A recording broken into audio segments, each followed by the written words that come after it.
Voilà, donc nous saluons tous nos frères et sœurs qui nous écoutent et ceux qui, pour la première fois, écoutent ce message.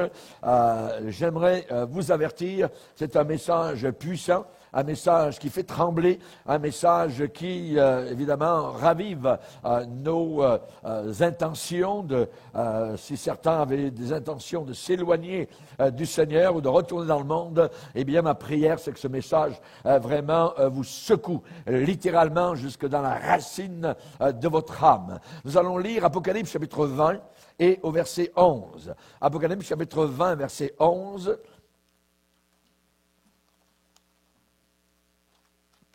Apocalypse chapitre 20, verset 11. C'est le témoignage de l'apôtre Jean, celui qui a écrit l'évangile de Jean et 3 épîtres et l'Apocalypse. Voilà ce qu'il dit. Puis je vis un grand trône blanc et celui qui était assis dessus. La terre et le ciel s'enfuirent devant sa face et il ne fut plus trouvé de place pour eux. Et je vis les morts, les grands et les petits qui se tenaient devant le trône. Des livres furent ouverts, et un autre livre fut ouvert, celui qui est le livre de vie. Et les morts furent jugés selon leurs œuvres, d'après ce qui était écrit dans ces livres. La mer rendit les morts qui étaient en elle. La mort et le séjour des morts, l'enfer, rendirent les morts qui étaient en eux, et chacun fut jugé selon ses œuvres. Et la mort et le séjour des morts, l'enfer, furent jetés dans l'étang de feu. C'est la seconde mort, l'étang de feu. Quiconque ne fut pas trouvé écrit dans le livre de vie fut jeté dans l'étang de feu. Amen. Seigneur, nous te demandons particulièrement d'attiser notre attention, que nous puissions ne pas laisser passer ce message, qu'il ne glisse pas comme sur le dos d'un canard, mais que nous puissions nous imprégner de la pensée du Saint-Esprit. Nous te demandons, Seigneur Jésus, que ce message et au travers de lui, des âmes soient sauvées au travers de la planète Terre, que des chrétiens soient ramenés au bon sens, au nom puissant, glorieux de Jésus-Christ.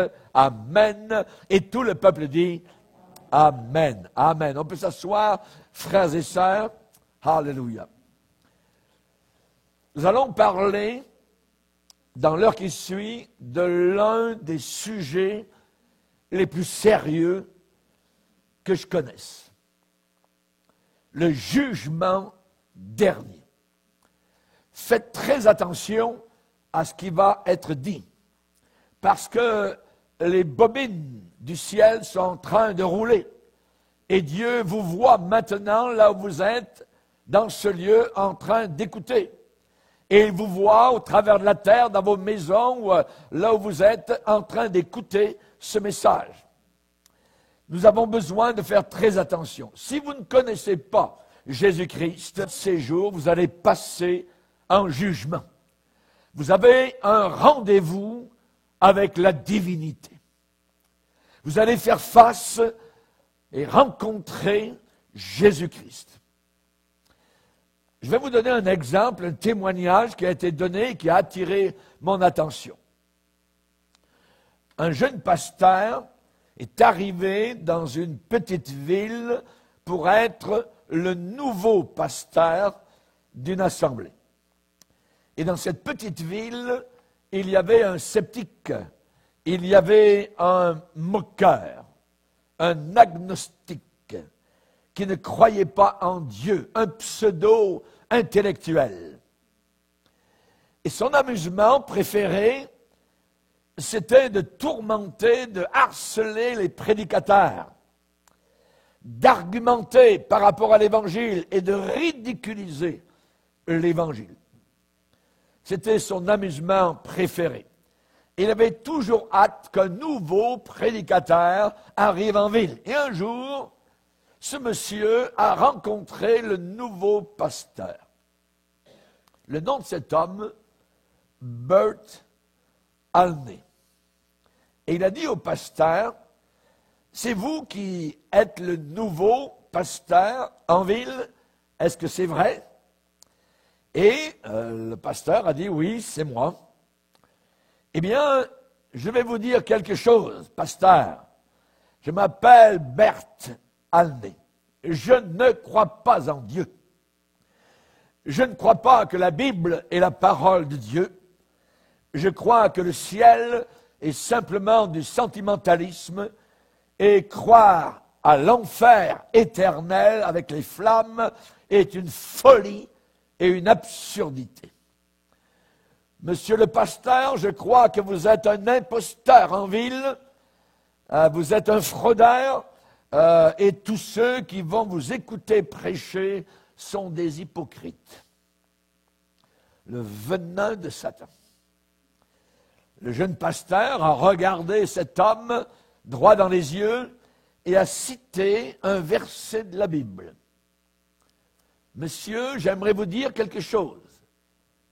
Il est réservé aux hommes de mourir une seule fois, après quoi vient le jugement.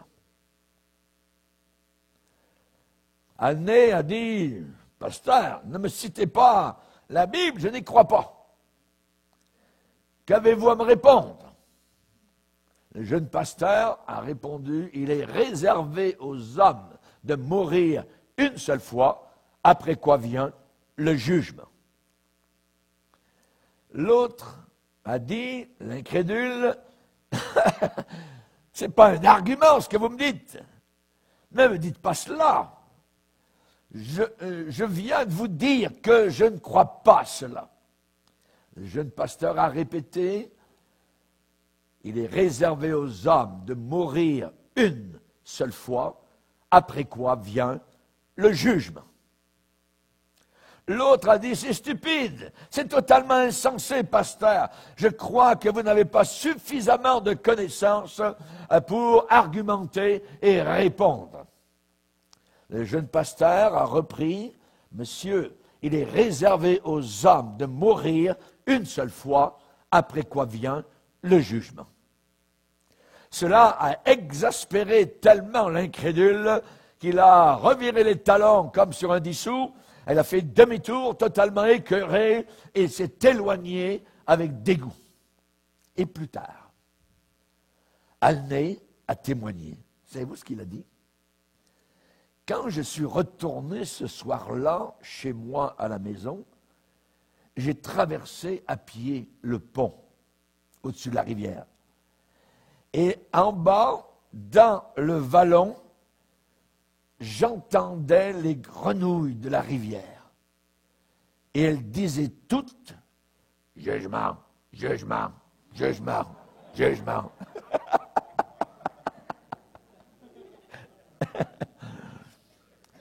Ce que cet homme, dans son témoignage, ce que ce pasteur m'avait dit cette journée-là, résonnait et se répercutait tout au travers de mon âme. Il est réservé aux hommes de mourir une seule fois, après quoi vient le jugement. Et je n'arrivais pas, dit-il, à enlever, à extirper, à déraciner cela de mon cœur, de mes pensées, de mon esprit, jusqu'à ce que finalement, cette soirée-là, j'ai abandonné ma vie à Jésus-Christ. Et il m'a sauvé. Il est réservé aux hommes de mourir une seule fois. Après quoi vient le jugement. Et là, c'est l'un des faits, je dirais, les plus solennels. Un jour, tout homme qui n'est pas sauvé, toute femme qui n'est pas sauvée, homme, femme, garçon, jeune fille, eh bien, viendra en jugement devant le grand trône blanc. Que cela puisse se graver aujourd'hui dans votre conscience, que cela puisse se répercuter au travers de votre âme. Ce message que je vais vous annoncer aujourd'hui vient directement de la parole de Dieu. À partir de l'avant-dernière page de la Bible, où l'on voit le grand jugement final. Et ce jugement final, eh bien, sera une cour de justice. La cour de l'éternité. Ce jugement final sera un procès. Et un juge suprême, le juge de l'univers, des mondes connus et inconnus, sera assis sur ce trône. Et dans tout procès, lorsque l'on va en cour de justice, vous avez toujours trois choses. Un juge, deuxièmement, le prévenu, l'accusé, et troisièmement, vous avez le verdict final, le jugement. Nous allons voir tout d'abord le cadre de ce jugement dernier, jugement final. Nous allons voir le juge. Qu'est-ce que la Bible dit? La Bible dit ce qui va arriver. Puis je vis un grand trône blanc. Grand nous parle de puissance, le pouvoir de ce trône. Blanc nous parle d'une pureté éclatante, éblouissante, aveuglante. Un grand trône, blanc, trône. Quel est le but de celui-ci? Ce n'est pas un trône sur lequel un roi s'assied comme sur la terre, donc pour, je dirais, discuter, parler, non. La personne qui se tiendra en jugement devant ce grand trône blanc ne viendra pas pour adorer un roi.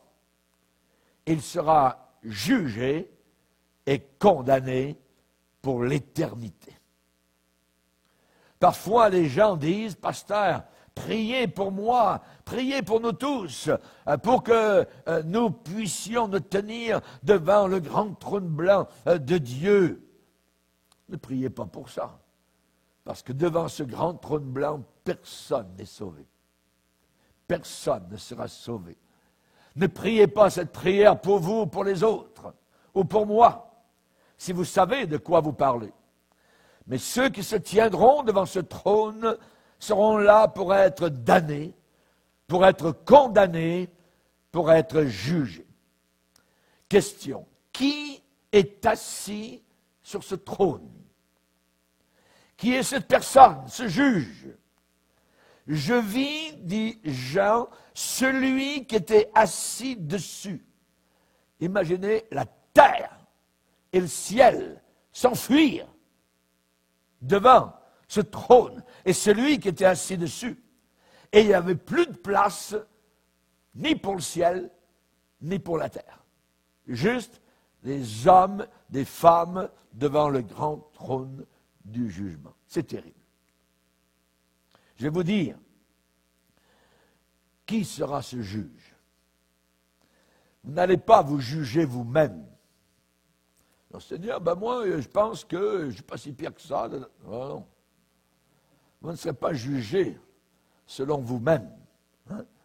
Ce ne sera pas votre opinion que vous avez de vous-même qui va compter en cette journée-là. Ce ne sera pas non plus vos amis, votre mère, votre père. Non. Nous avons tous des amis. Et ces amis peuvent toujours écrire pour nous une lettre de recommandation. On a vu des gens avoir tué, mais c'était des bonnes personnes. Ouais. Leurs amis ont dit, c'était une bonne personne. Voyez, la personne a tué, a versé le sang de quelqu'un d'autre, c'est une bonne personne. Ouais. Donc, nous avons tous des amis qui peuvent écrire pour nous une lettre de recommandation. Nous avons tous des amis qui peuvent dire de belles choses à notre sujet, qui peuvent passer par-dessus, je dirais, nos manquements. Ma mère, par exemple, quand j'étais jeune, avait, et peut-être que si vous êtes mère, ma mère avait une façon de laisser passer toutes les fautes sur moi. Voyez, une maman, c'est... Mais votre mère ne sera pas votre juge. Non. Voyez, qui sera le juge? La Bible dit, la terre et le ciel s'enfuirent devant sa face.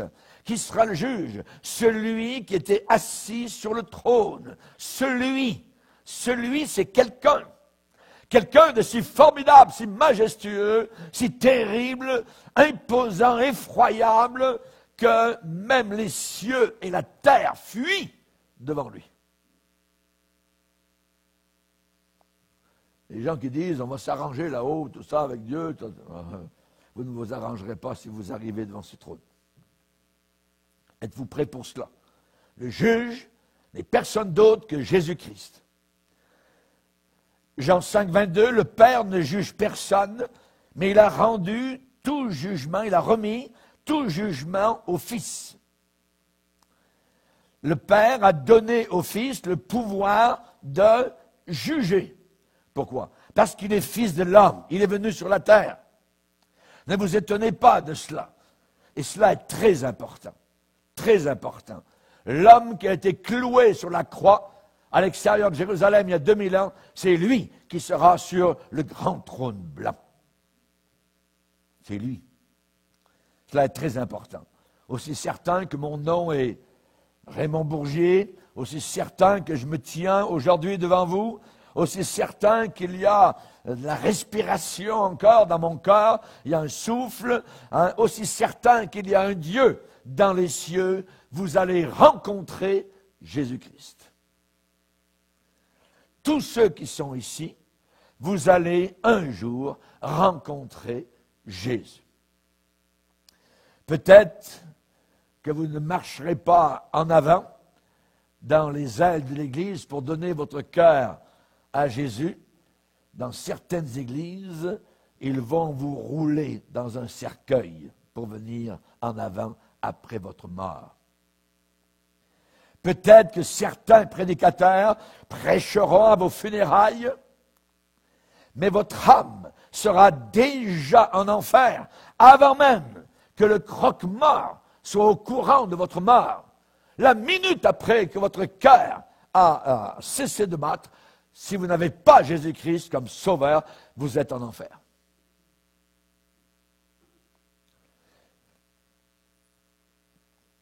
C'est à réfléchir. Un jour, vous serez tiré en dehors de l'enfer, du séjour des morts, pour être jugé face à face avec Jésus-Christ. La Bible dit, dans Romains, « Je suis vivant, dit le Seigneur, tout genou fléchira devant moi, et toute langue donnera gloire à Dieu. Et toute langue confessera, déclarera que Jésus-Christ est le Seigneur à la gloire de Dieu le Père. »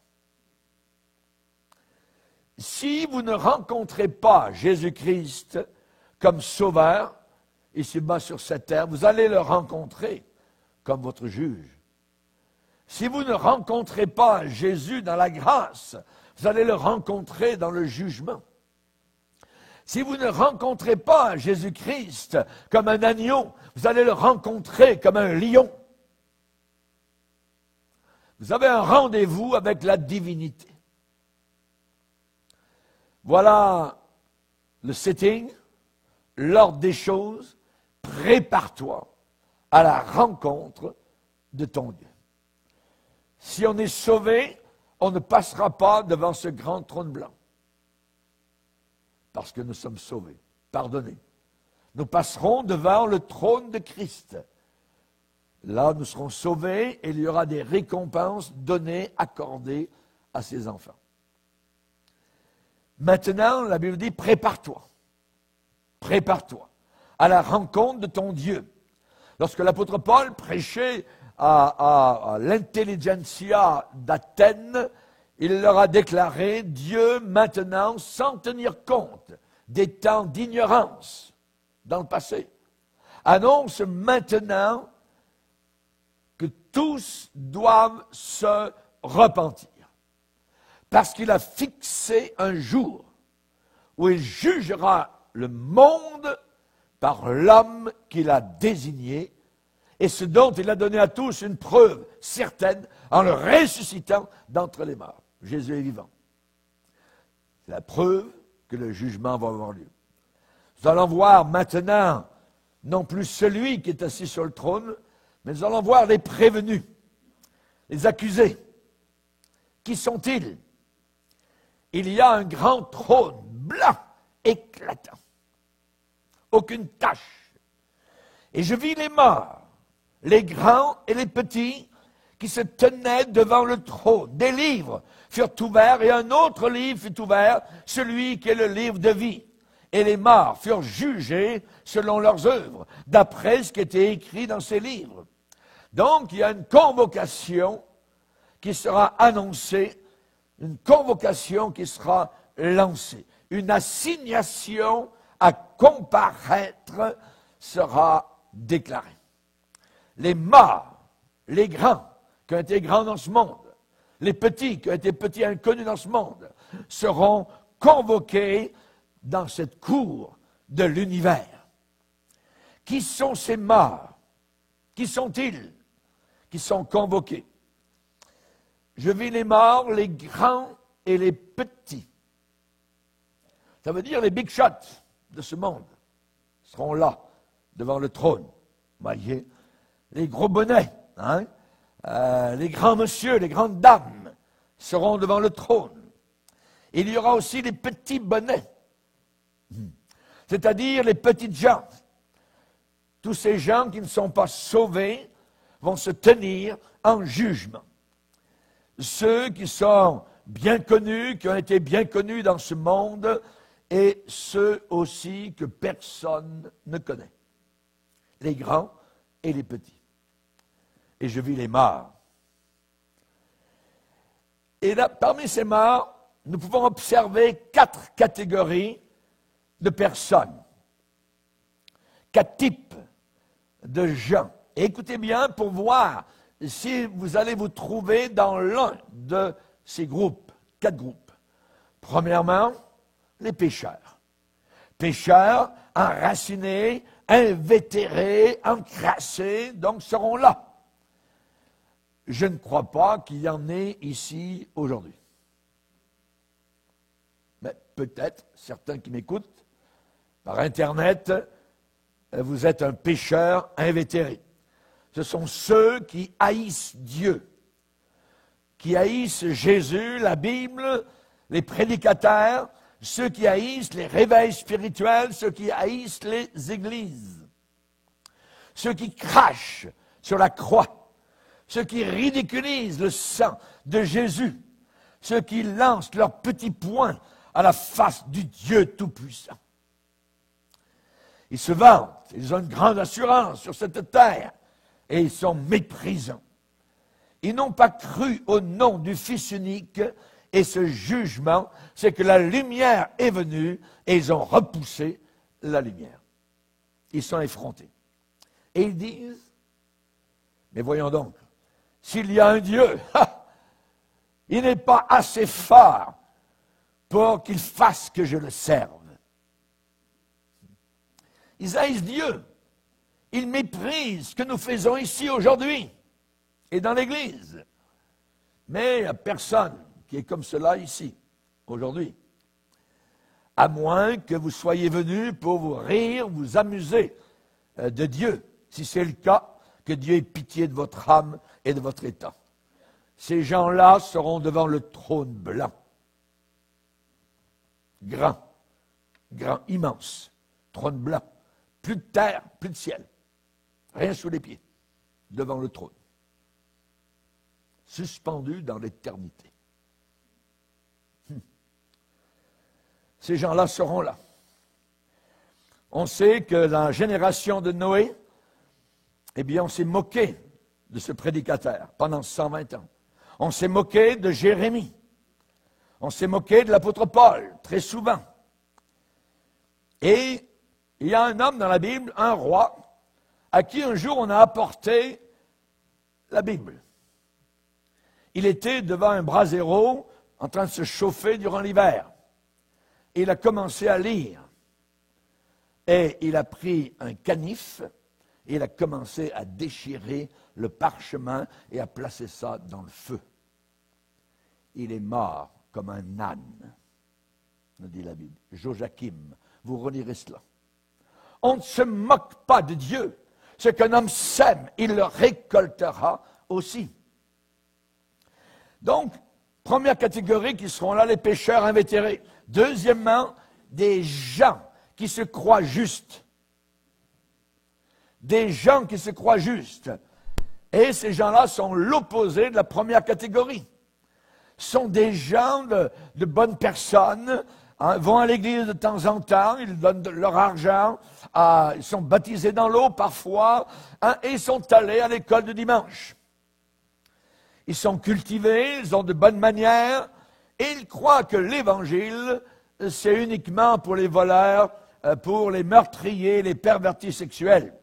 Ils ne croient pas que l'Évangile, c'est pour eux. Et pourtant, ils ont besoin d'être sauvés. Mais eux ne voient pas le besoin d'être sauvés. Qu'est-ce que Jésus a dit? Si votre justice ne surpasse pas celle des scribes et des pharisiens, vous n'entrerez pas dans le royaume des cieux.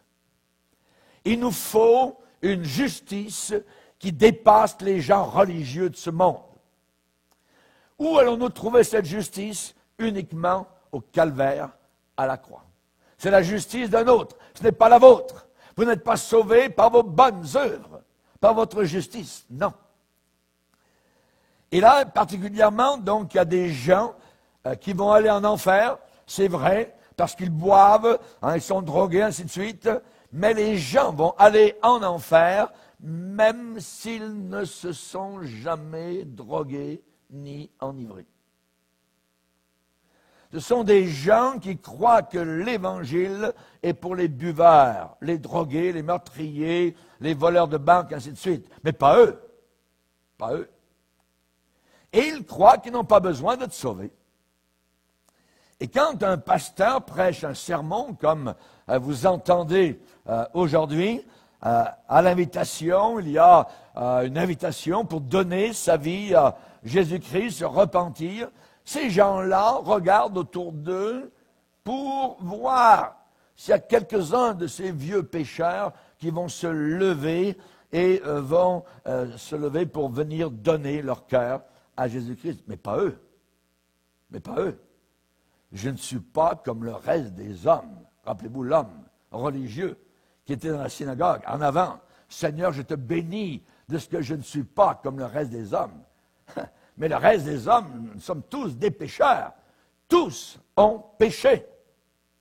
Tous. Et nous avons besoin tous du salut à la croix du calvaire pour aller au ciel.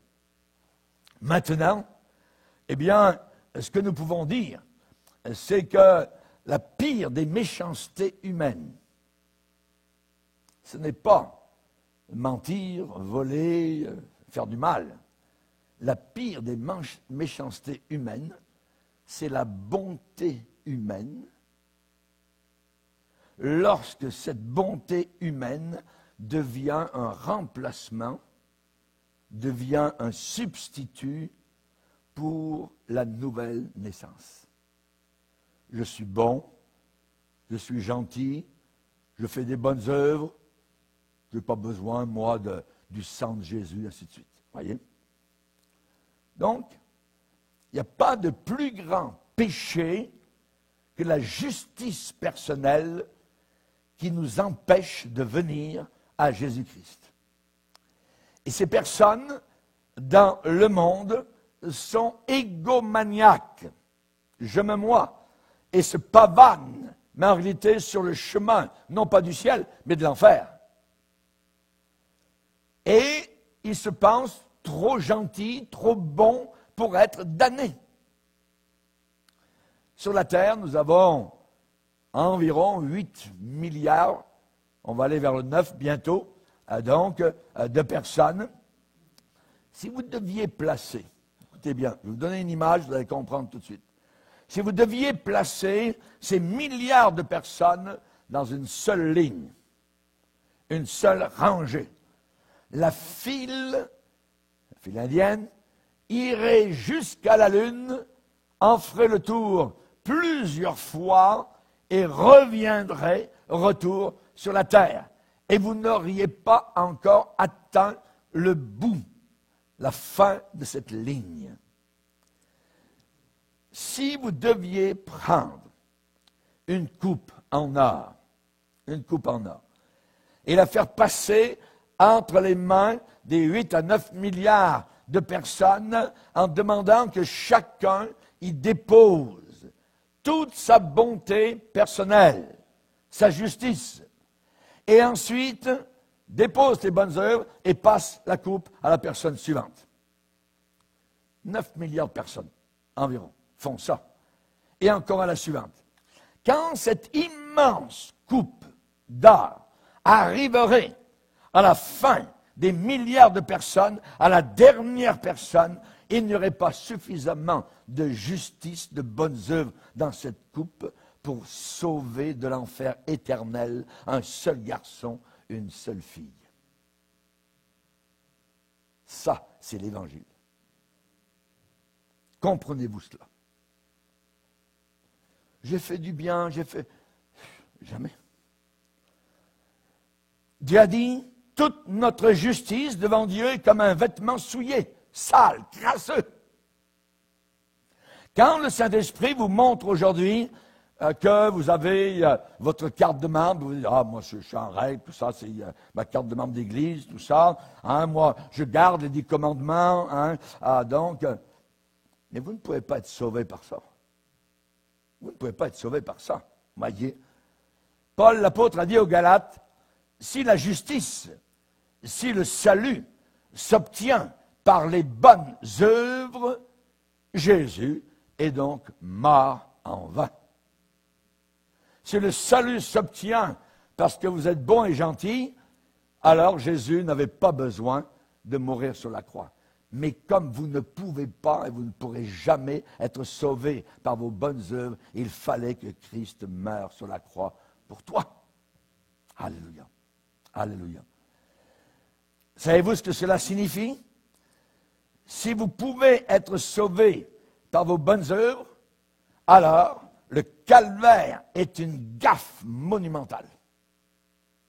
Si vous pouvez être sauvé par vos bonnes œuvres ou votre religion, c'est une bévue totale, une bêtise complète. Le sang de Christ, alors, a été répandu pour rien. Et Jésus est mort pour rien, en vain, dit l'apôtre Paul. Si le salut s'obtient par les bonnes œuvres, Jésus est donc mort pour rien. Je vais vous donner un exemple. Il y avait une soirée à Londres au siècle passé. C'était une grande réception. Et donc, parmi les invités, il y avait un prédicateur de Londres, solide, qui s'appelait le pasteur César Malan. Et durant cette soirée, il y avait une jeune femme qui jouait au piano et qui chantait en même temps de façon admirable. Tous les invités étaient charmés et très poliment et avec tact, le pasteur donc s'est avancé vers elle et lui a dit j'ai pensé à vous ce soir en vous écoutant. À cause de Jésus. Ça serait merveilleux, madame, si vous mettiez votre talent uniquement au service du Seigneur. Vous savez, madame, qu'aux yeux de Dieu, vous êtes aussi pécheresse qu'un ivrogne dans un fossé ou qu'une prostituée sur le trottoir. Cependant, je suis heureux de pouvoir vous dire que le sang de Jésus peut vous purifier de tout péché. La femme s'est mise en colère. Elle était irritée et lui a reproché son insolence. Et le prédicateur a répondu, « Madame, Je n'avais pas du tout l'intention de vous offenser, mais je prie afin que le Saint-Esprit vous convainque. Tous les invités rentrèrent chez eux et la jeune femme se mit au lit. Impossible de dormir. Le visage du prédicateur lui apparaissait sans cesse et ses paroles la poursuivaient. À 2 heures du matin, elle s'est levée, elle a pris un crayon et du papier et en larmes, Charlotte Elliott a écrit ce poème célèbre chanté par tous les chrétiens. Tel que je suis, sans rien à moi, sinon ton sang versé pour moi, et ta voix qui m'appelle à toi, agneau de Dieu, je viens, je viens. Tel que je suis, ton grand amour a tout pardonné sans retour. Je veux être à toi dès ce jour, agneau de Dieu, je viens, je viens. C'est ça le salut. La croix, le sang de Jésus. Et ce n'est pas en vain que Christ est mort sur la croix du Calvaire. J'aimerais vous dire qu'il y aura aussi une autre catégorie de personnes devant le trône blanc. Ceux qui remettent toujours à plus tard. Plus tard, je donnerai ma vie à Jésus. Plus tard, je me repentirai. Ils seront là, devant le grand trône blanc de l'univers, avec les pécheurs invétérés, avec ceux qui se croient justes par eux-mêmes.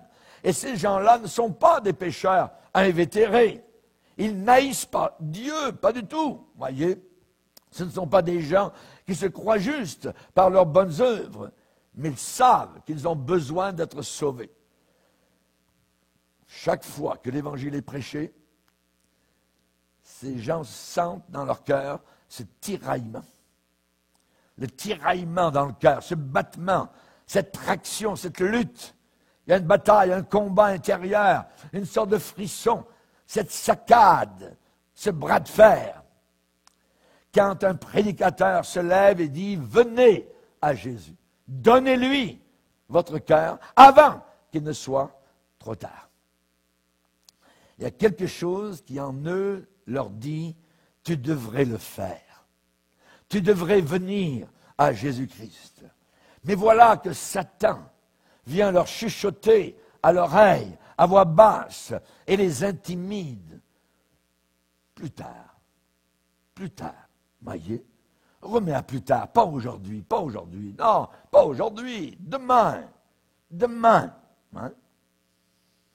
La Bible dit, ne te vante pas du lendemain, car tu ne sais pas ce que le lendemain peut enfanter. La Bible dit, aujourd'hui, si vous entendez sa voix, n'endurcissez pas votre cœur. Donc, on voit particulièrement que quand on pense à la mort, par exemple, on croit qu'on va avoir un petit rhume, on va aller chez le médecin, il va nous donner des petits coups ici et là, sur la poitrine, vous voyez, hein, et il va dire, monsieur, il vous reste 4 mois à vivre. Qu'est-ce qui se passe quand vous entendez cela? Quand vous entendez cela, on va visiter les petits-enfants, les enfants, les petits-petits-enfants, et puis on va appeler nos bien-aimés autour de notre lit, on va mettre nos pyjamas, et on va se glisser dans le lit, on va se lever sur les orteils, et on va mourir. C'est ce qu'on pense. Voilà ce que la plupart de nous imaginent. Mais il y a plus de gens qui meurent avec leurs habits de ville, de travail, de sport, qu'en pyjama. Notre frère Daniel a raconté comment un jour il y avait dans son usine une machine à déplacer et les gens, la compagnie est venue pour déplacer cette énorme machine, donc la monter, tout ça. Et il y a quelqu'un de l'usine qui est passé par-dessous pour ajuster donc les choses, paf! Et tout ça s'est écroulé, est tombé et il est mort. Il est parti le matin, en prenant ses toasts, en embrassant son épouse. Il avait un rendez-vous avec l'éternité. Il y a des gens qui meurent en revenant de l'église. Il y a des gens qui meurent en retournant chez eux. Lorsque nous étions pasteurs au Nouveau-Brunswick, à Edmundston, 5 jeunes qui étaient dans une voiture et qui allaient à une réunion de jeunesse à Rimouski ont eu un accident. 5 morts. 5 morts. Imaginez. Ils allaient à une réunion de jeunesse. Un frère, après une réunion du soir, est venu me rencontrer, m'a serré la main, m'a dit « Pasteur, très belle prédication. Comme ça fait du bien. On se reverra mercredi. » Mais le dimanche dans la nuit, il est décédé. Son cœur s'est arrêté de battre. Nous ne savons pas. Nous avons fait une mission dans le Pacifique Sud un jour avec mon épouse à Uvea, une île perdue que vous ne verrez même pas sur la carte. Nous avons prêché l'Évangile en plein air. Et cette soirée-là, il y a quelqu'un qui habitait dans une maison juste en face du lieu de prédication. Il a entendu l'Évangile. Le lendemain, il était mort. Ça a secoué l'île d'Uvea. Ça a secoué toute l'île. Un tremblement de terre peut arriver en pleine nuit, et vous l'avez vu dernièrement. Après son dernier battement de cœur, eh bien, vous serez ou en enfer, ou avec Jésus. Mais si une telle chose devait vous arriver, ceux qui ont remis à plus tard vont se retrouver devant le grand trône blanc. Des âmes qui aujourd'hui sont en enfer et donneraient un millier de monde pour avoir l'occasion de venir aujourd'hui au Seigneur Jésus. Aujourd'hui, si vous entendez sa voix, n'endurcissez pas votre cœur. Proverbe 29, verset 1, un homme qui mérite d'être repris, mais qui raidit son cou, sera brisé subitement et sans aucun remède. Sans aucun remède. Rappelez-vous Pompéi, rappelez-vous Sodome et Gomorrhe, rappelez-vous la génération de Noé. Il est resté 8 personnes sur toute la planète. Je ne voudrais pas vivre un seul jour sans Jésus. Pas un seul. Pour 10 millions de dollars. Si vous placiez 10 millions de dollars sur cette estrade et que vous me disiez, pour les avoir, eh bien, pasteur, renoncez à Jésus-Christ seulement pour un jour. Je ne renierai pas à Jésus-Christ pour 10 millions de dollars. Jamais.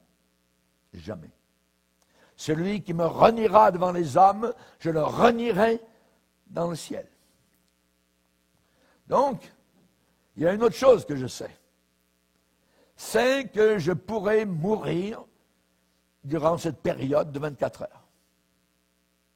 Pendant cette période de 24 heures. Que servirait-il à un homme de gagner le monde entier s'il perd son âme? Ça va servir à quoi? Et il y a une 4e catégorie de personnes qui seront devant le trône du jugement. Ce sont les membres d'Église qui n'ont pas leur nom dans le livre de vie. Qui sera là? Je vis les morts, les grands et les petits qui se tenaient devant le trône. Il y aura les pécheurs invétérés. Deuxièmement, ceux qui se croient justes. Troisièmement, ceux qui remettent toujours à plus tard. Et quatrièmement, ceux dont les noms ne seront pas sur le registre du Seigneur, seront dans le registre de l'Église. Mais ce n'est pas là qu'il faut avoir nos noms. Il faut avoir nos noms dans le livre de vie. Dans le livre de vie. Jésus a dit aux disciples, « Réjouissez-vous de ce que vos noms sont écrits dans le livre de vie. » Paul a parlé aux Philippiens, chapitre 4, verset 3, « Évodie et Syntyche et Clément, mes compagnons d'œuvre dont les noms sont dans le livre de vie. » Faire partie d'une église ne vous sauvera jamais. l'Église ne sauve pas. C'est le Sauveur qui sauve. Il y a des gens qui sont venus à l'Église sans être passés par la nouvelle naissance. Nicodème pensait que par ses bonnes œuvres, il irait au ciel. Jésus lui a dit, si un homme ne naît pas une deuxième fois, il ne peut pas entrer dans le ciel. C'est un homme religieux. Vous voyez? Si on vous demande, es-tu chrétien? Certains répondent, je fais partie de telle église. Si on vous dit, quand est-ce que tu as été sauvé? J'ai été baptisé dans l'eau à telle date. Non, on ne vous demande pas ça. On vous demande, quand est-ce que tu as été sauvé? L'Église n'est pas le chemin vers le ciel. Jésus a dit, je suis le chemin. Dans l'Église, on parle, on enseigne, donc d'aller vers Jésus, mais l'Église d'elle-même ne sauve pas, absolument pas. Oui. Donc, l'Église est un panneau indicateur, simplement, qui vous indique le chemin. Vous pouvez être un membre en bon uniforme d'une certaine Église, comme Judas. Judas faisait partie, on va dire, de l'Église. Hein? Il était trésorier de l'Église. Il était membre en règle. Aujourd'hui, il est en enfer. Il est en enfer. Voyez, es-tu sauvé? C'est ça la question. Pas membre d'église. Mon père était pasteur. Moi, j'ai toujours connu le Seigneur. Non, non. Quand est-ce que tu as été sauvé? Quand est-ce que tu t'es repenti véritablement de tes péchés devant le Seigneur? Voyez. Donc, il y a 4 catégories de personnes qui vont être jugées. Dans quelle catégorie sommes-nous? Est-ce que nous sommes véritablement repentis de nos péchés? Et je vis les morts, les grands et les petits. Les gens, ils aiment les grandeurs dans ce monde. Regardez, j'habite au 38e étage de mon bureau, tu vois, sur le centre-ville. So what? Ouais. Hein? C'est pas ça. Que servirait-il à un homme de gagner le monde entier s'il perd? Gagner, perdre. Gagner le monde entier, perdre son âme. Baissons nos têtes et prions le Seigneur.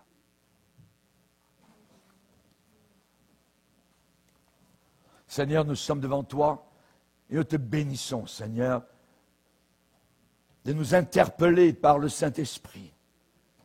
Combien, Seigneur, cette vérité qui a été annoncée est primordiale, cardinale.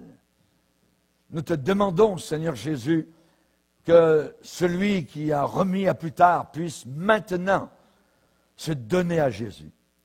Nous te prions, Seigneur Jésus, que celui qui s'appuie sur ses bonnes œuvres puisse se détourner de ses bonnes œuvres et s'appuyer uniquement sur l'œuvre de la croix et le sang de Jésus. Nous te bénissons, Seigneur Jésus, veuille te glorifier dans chacun de nos cœurs et nous retrouver non pas devant le grand trône blanc, mais devant le trône de Christ pour recevoir des récompenses. Merci Seigneur. Amen. Et tout le peuple dit Amen. Amen. Levons-nous ensemble.